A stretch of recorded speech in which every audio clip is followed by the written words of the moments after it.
মর্যাদা বেশি হয় না স্টুডেন্টের মর্যাদা বেশি হয়? শিক্ষকের মর্যাদা বেশি হয় না?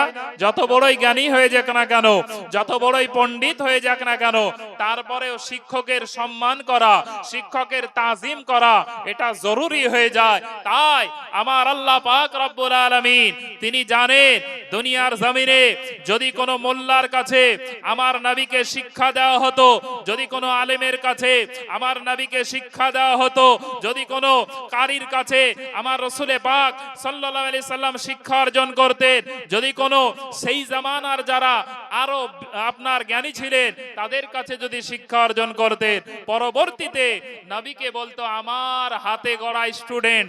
তাই আমার আল্লাহ জানেন যে এই নবীকে দুনিয়ার কোনো মানুষের কাছে শিক্ষা দেওয়ার প্রয়োজন নাই, স্বয়ং আমি আল্লাহ আমার পেয়ারা রাসূলকে শিক্ষা দান করব। বলুন সুবহানাল্লাহ। তাই আমার আল্লাহ তার প্রিয় নবী সাল্লাল্লাহু তাআলা আলাইহি ওয়াসাল্লামকে কোরআনের শিক্ষা দান করলেন। শুধু কি কোরআনের শিক্ষা দান করেছে? না, তারপরে পরে বলছেন ওয়াল হিকমা। এখানে অনেক হাফেজ সাহেবও আছেন। সূরা নিসা আয়াত নাম্বার 113 এর মধ্যে আল্লাহ বলছেন আমি কোরআনের শিক্ষা দান করেছি এবং আমি বিজ্ঞানের জ্ঞান দান করেছি। কোরআনের শিক্ষার মধ্যে সব ধরনের শিক্ষা ভরা হয়েছে, কারণ আল্লাহ রাব্বুল আলামিন তিনি বলেছেন তিবিয়ানাল লিকুল্লি শাই, অর্থাৎ কোরআন এমন একটি গ্রন্থ যার মধ্যে আমার আল্লাহ পৃথিবীর সমস্ত ধরনের জ্ঞান দান করে দিয়েছেন। বলুন সুবহানাল্লাহ। কোরআনে সমস্ত ধরনের জ্ঞান দিয়েছে। তাহলে কোরআনের জ্ঞান যেহেতু নবী পাক সাল্লাল্লাহু আলাইহি সাল্লামকে আল্লাহ দিয়ে দিয়েছে, তাহলে দুনিয়াবি কোনো শিক্ষা থেকে আমার নবী কি বঞ্চিত থাকবে? কোন জ্ঞান থেকে কি বঞ্চিত থাকবে? কখনোই হতে পারে না। তারপরেই আল্লাহ পাক রব্বুল আলামিন তিনি বলছেন ওয়াল হিকমা, আমি বিজ্ঞানের জ্ঞান দান করেছি। তো যাই হোক, বিজ্ঞান সম্পর্কে একটু আল্লাহ রাসূলের কেমন বিজ্ঞান বৈজ্ঞানিক জ্ঞান ছিল সে সম্পর্কে একটু আলোচনা হবে। মিল্লাতে ইসলামী আমার আল্লাহ পাক রব্বুল আলামিন তিনি জানালেন হে নবী আমি আপনাকে আপনার প্রতি কোরআন নাজিল করেছি, কোরআন নাজিল করেছি ওয়াল হিকমা, এবং আমি আপনাকে বিজ্ঞানের জ্ঞান দান করেছি। ওয়া আল্লামাকা মা লাম তাকুন তা'লাম, এবং হে নবী আপনি যাহা কিছু না জানিতেন আমি আল্লাহ তাআলা সমস্ত জিনিসের জ্ঞান আপনাকে দান করেছি। তাহলে এর দ্বারাই প্রমাণ হয়ে যায় আমার আল্লাহ তাআলা তার প্রিয় হাবিব সাল্লাল্লাহু তাআলা আলাইহি ওয়াসাল্লামকে স্বয়ং শিক্ষা দান করেছেন আমার আল্লাহ। তবে নবীকে আমার কেমন বৈজ্ঞানিক জ্ঞান দান করেছিলেন, বিজ্ঞানের কতটা নবীর আমার ধারণা ছিল। সারা পৃথিবীর বিজ্ঞানী এক জায়গায় হয়ে গেলে আমার নবীর মতো হতে পারবে না।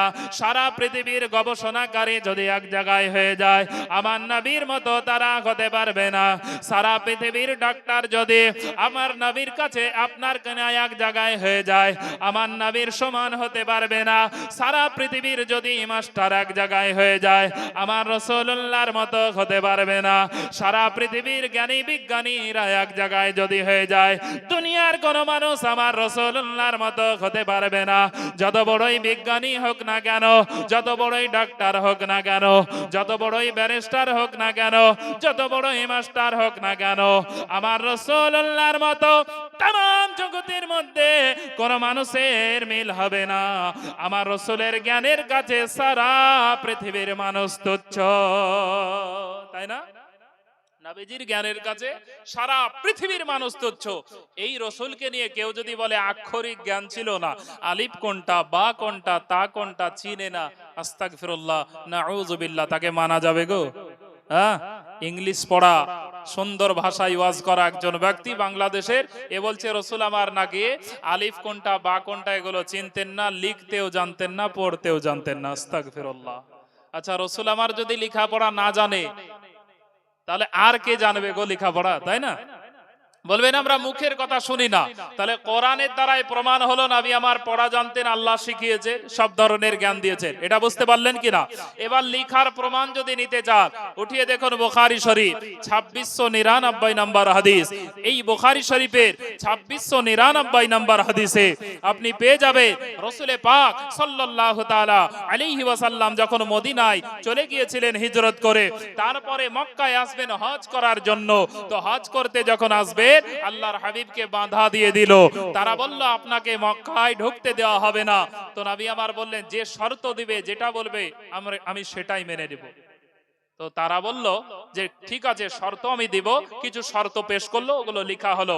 আর রসুলের পক্ষ থেকে লেখা যখন হয়, এই শর্তর শেষে লেখা হয়েছে মুহাম্মাদুর রাসূলুল্লাহ সাল্লাল্লাহু আলাইহি সাল্লাম, মানে ওনার সিগনেচারের জায়গায়। তো তারা হাতে শর্তনামাটা নিয়ে পড়ে বলে, সব পড়ে বলে ঠিক আছে, কিন্তু যখন এই শর্তনামার শেষে সিগনেচার দেখে বলে যে এটা গ্রহণযোগ্য হবে না।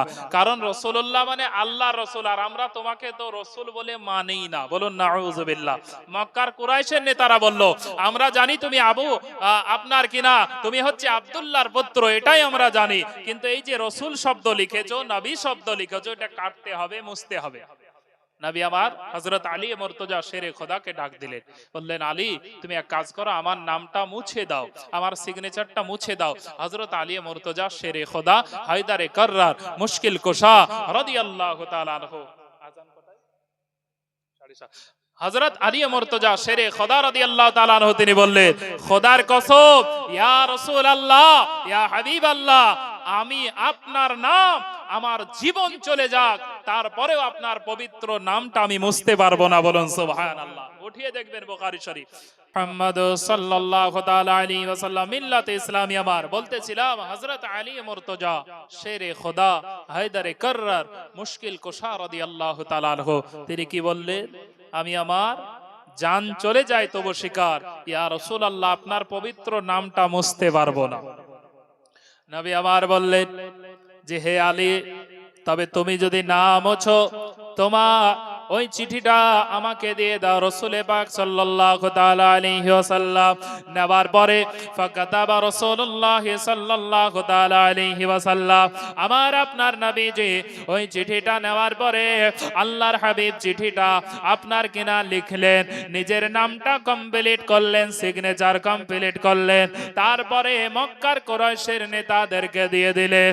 এর দ্বারাই প্রতীয়মান হয়, এর দ্বারাই প্রমাণ হয়ে যায় আমার আপনার নবী বিশ্বগুরু হাবিবুল্লাহ সাল্লাল্লাহু তাআলা আলাইহি ওয়াসাল্লাম তিনি নিজের হাতে লিখেছেন এবং নিজে আপনার কিনা চিঠিকে কমপ্লিট করেছেন।